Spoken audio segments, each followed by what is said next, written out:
C'est la 7e étape de notre voyage sur les routes de l'Europe. Nous quittons le Danemark, direction l'Allemagne.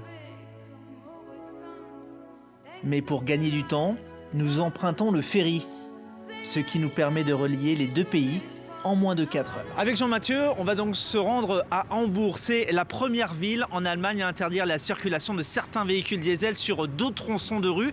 Et c'est une mesure symbolique qui pourrait faire boule de neige dans d'autres villes en Europe. Dans ce pays de 82 millions d'habitants, les questions environnementales ont toujours été une préoccupation. La ville de Hambourg est devenue la première ville allemande à interdire partiellement la circulation de certains véhicules diesel polluants.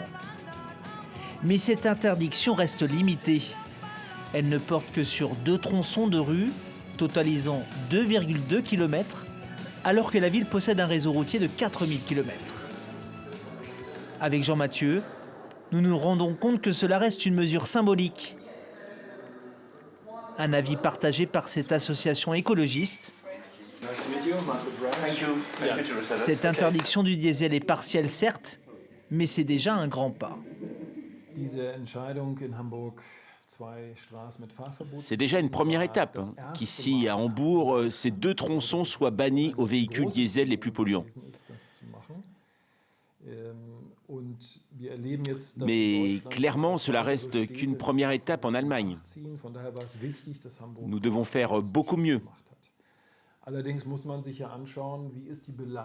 Parce que les émissions polluantes sont encore trop élevées.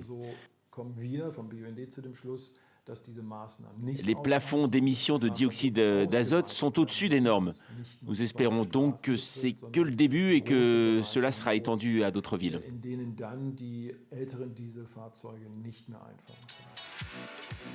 Cette première interdiction est donc une conséquence du combat mené par cette association écologiste.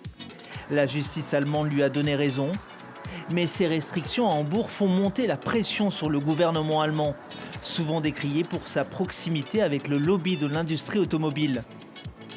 Il faut dire qu'il représente 13% du PIB et emploie près de 830 000 personnes. C'est 2 fois plus qu'en France.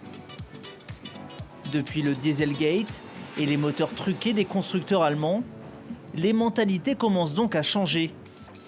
Stuttgart et Düsseldorf ont choisi d'interdire également une partie de la ville aux vieux diesel. Pour ces élections européennes, l'écologie reste donc un enjeu important en Allemagne. Et comme dans chaque pays visité, nous avons rencontré un jeune qui s'est engagé pour ces élections du 26 mai.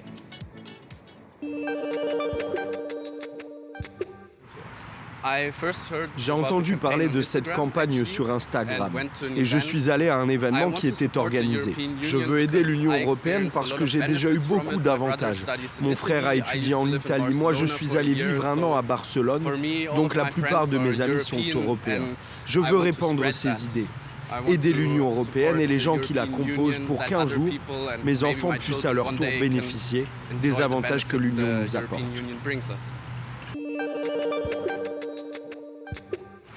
Pour moi, il est important de prendre des responsabilités pour mon futur. Et j'ai vu de nombreux problèmes auxquels on doit faire face, et je crois qu'on peut les résoudre ensemble dans l'Union européenne et pas seulement un seul État. Donc je veux avoir mon mot à dire pour mon futur. C'est pour ça que j'irai voter dimanche 26 mai. En fait, ce n'est pas si évident de convaincre, mais la meilleure manière de le faire, c'est de parler aux gens, de leur expliquer, de les informer, parce que beaucoup d'entre nous sont parfois paresseux.